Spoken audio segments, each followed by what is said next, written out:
Robinson Crusoe, Chapter 17, Part 1. Unexpected alarm. Cause for apprehension. He fortifies his abode.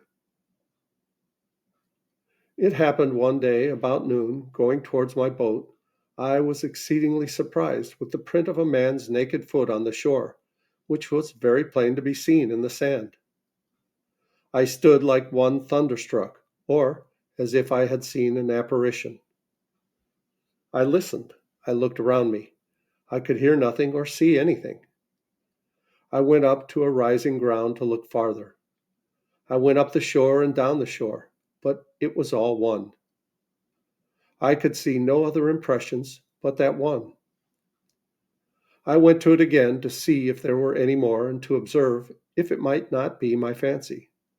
But there was no room for that, for there was exactly the very print of a foot, toes, heel, and every part of a foot. How it came thither I knew not, nor could in the least imagine. But after innumerable fluttering thoughts, like a man perfectly confused and out of myself, I came home to my fortification, not feeling, as we say, the ground I went on, but terrified to the last degree, looking behind me at every 2 or 3 steps, mistaking every bush and tree, and fancying every stump at a distance to be a man. Nor is it possible to describe how many various shapes a frighted imagination represented things me in. How many wild ideas were found every moment in my fancy, and what strange, unaccountable whimsies came into my thoughts by the way. When I came to my castle, for so I think I called it ever after this, I fled into it like one pursued. Whether I went over by the ladder at first contrived, or went in at the hole in the rock which I called a door, I cannot remember. No, nor could I remember the next morning, for never frightened hare fled to cover or fox to earth with more terror of mind than I to this retreat. I slept none that night. The farther I was from the occasion of my fright, the greater my apprehensions were, which is something contrary to the nature of such things, and especially to the usual practice of all creatures in fear. But I was so embarrassed with my own frightful ideas of the thing that I formed nothing but dismal imaginations to myself, even though I was now a great way off of it. Sometimes I fancied it must be the devil, and reason joined in with me upon this supposition. For how should any other thing in human shape come into the place? Where was the vessel that brought them? What marks were there of any other footsteps? And how was it possible a man should come there? But then to think that Satan should take human shape upon him in such a place where there could be no manner of occasion for it, but to leave the print of his foot behind him, and that even for no purpose too, for he could not be sure I could see it.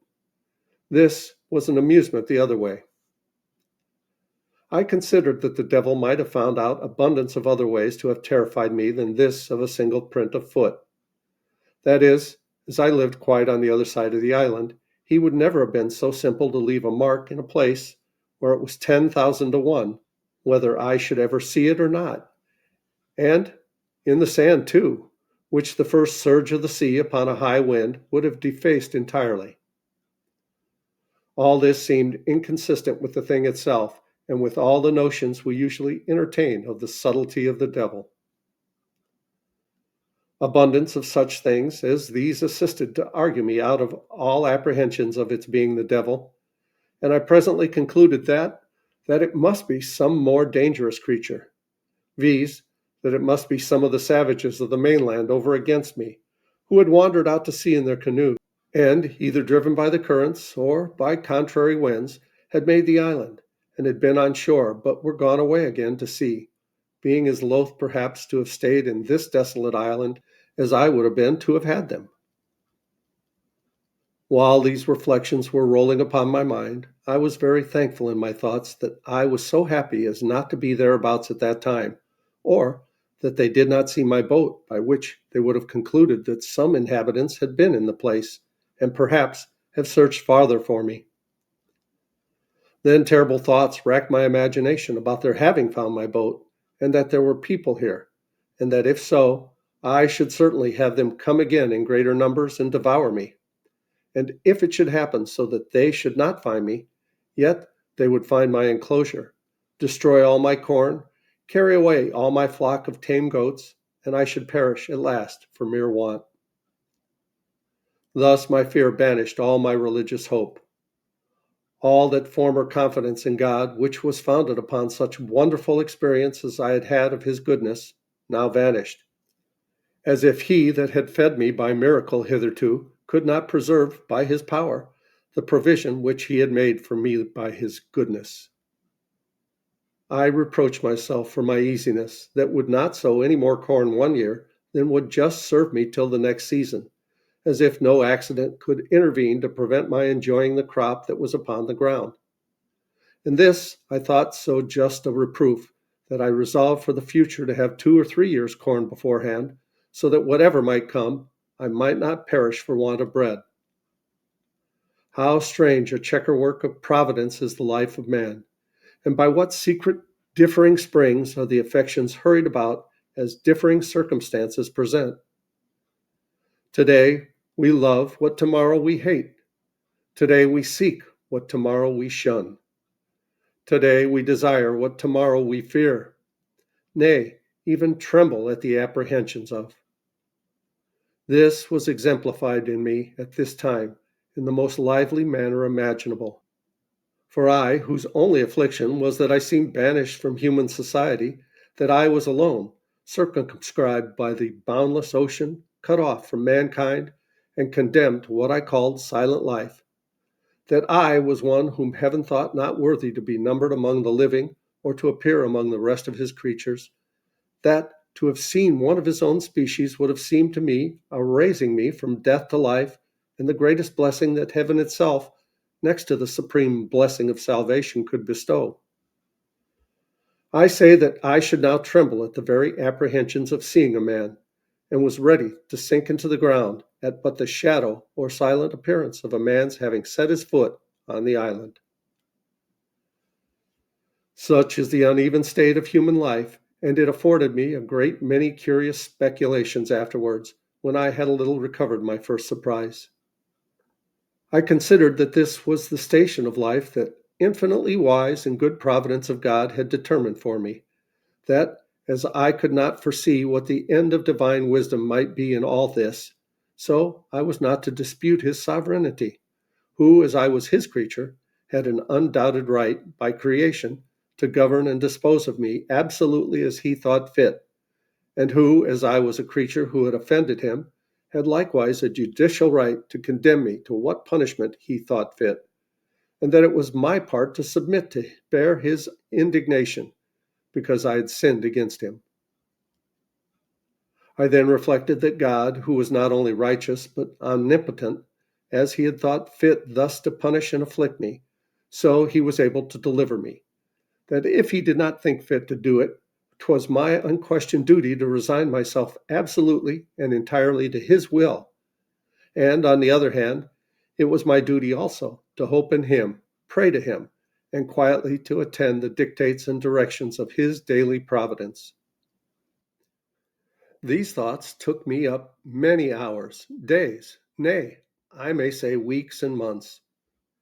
And one particular effect of my cognitions on this occasion I cannot omit, viz., one morning early, lying in my bed and filled with thought about my danger from the appearance of savages, I found it discomposed me very much. Upon which those words of the Scripture came into my thoughts: Call upon me in the day of trouble, and I will deliver, and thou shalt glorify me. Upon this, rising cheerfully out of my bed, my heart was not only comforted, but I was guided and encouraged to pray earnestly to God for deliverance. When I had done praying, I took up my Bible, and opening it to read, the first words it presented to me were, Wait on the Lord, and be of good cheer, and he shall strengthen thy heart. Wait, I say, on the Lord. It is impossible to express the comfort this gave me. In answer, I thankfully laid down the book, and was no more sad, at least not on that occasion. In the middle of these cogitations, apprehensions, and reflections, It came into my thought one day that all this might be a mere chimera of my own, that this foot might be the print of my own foot when I came on shore from my boat. This cheered me up a little too, and I began to persuade myself it was all a delusion, that it was nothing else but my own foot. And why might not I come that way from the boat, as well as I was going that way to the boat? Again, I considered also that I could by no means tell for certain where I had trod and where I had not, and that if at last this was only the print of my own foot, I had played the part of those fools who strive to make stories of specters and apprehensions, and then are frightened at them more than anybody. Now I began to take courage and peep abroad again, for I had not stirred out of my castle for 3 days and nights, so that I began to starve for provisions, for I had little or nothing within doors but some barley cakes and water. Then I knew that my goats wanted to be milked too, which usually was my evening diversion, and the poor creatures were in great pain and inconvenience for want of it, and indeed it almost spoiled some of them, and almost dried up their milk. Heartening myself, therefore, with the belief that this was nothing but the print of my own feet, and so I might be truly said to start at my own shadow, I began to go abroad again, and went to my country house to milk my flock. And we'll pause here, and we'll continue with this story in the next video. Please like, subscribe, leave a comment below. Thanks so much for watching. I love you guys. As Tigger says, ta-ta for now.